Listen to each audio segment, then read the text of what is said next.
হযরত আলী রাদিয়াল্লাহু তাআলা আনহু ফজরের নামাজ আদায় করার জন্য মসজিদে গেলেন। এদিকে হযরত ফাতেমা রাদিয়াল্লাহু তাআলা আনহা অত্যন্ত জ্বর থাকা অবস্থায় ঘরের সমস্ত কাজ শেষ করেছেন।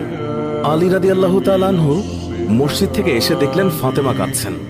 তিনি প্রশ্ন করলেন, ফাতেমা, তুমি কাঁদছো কেন? ফাতেমা রাদিয়াল্লাহু তাআলা আনহা কোনো উত্তর না দিয়ে তখনও আরো জোরে জোরে কাঁদতে লাগলেন। আলী রাদিয়াল্লাহু তাআলা আনহু কয়েকবার প্রশ্ন করার পর মা ফাতেমা কাঁদতে কাঁদতে বলল, আমি স্বপ্নের মধ্যে দেখেছি আমার আব্বাজান হযরত মুহাম্মদ সাল্লাল্লাহু আলাইহি ওয়াসাল্লাম আমার ঘরের মধ্যে ঢুকে কি যেন তালাশ করছেন।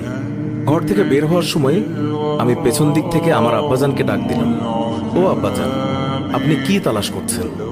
আব্বাজান তখন বললেন, ও আমার ফাতিমা, আমি তো তোমাকেই তালাশ করছি, তোমাকে নিয়ে যাওয়ার জন্য। আরো বললেন, ও আমার ফাতেমা, আজকে তো তুমি রোজা রাখবে, সেহরি করবে আলীর দস্তরখানায় আর ইফতার করবে আমার দস্তরখানায়। তখন হযরত আলী রাদিয়াল্লাহু তাআলা আনহু এই স্বপ্ন শোনার পর দুইজনে বুঝতে আর বাকি থাকলো না যে ফাতেমা ইন্তেকাল করবেন। দুজনে আরো জোরে জোরে কাঁদতে লাগলেন। এই সময়ের মধ্যে হযরত হাসান এবং হুসাইন রাদিয়াল্লাহু তাআলা আনহু এসে তারা জিজ্ঞাসা করলেন, আব্বাজান, আম্মাজান, আপনারা কেন কান্না করছেন?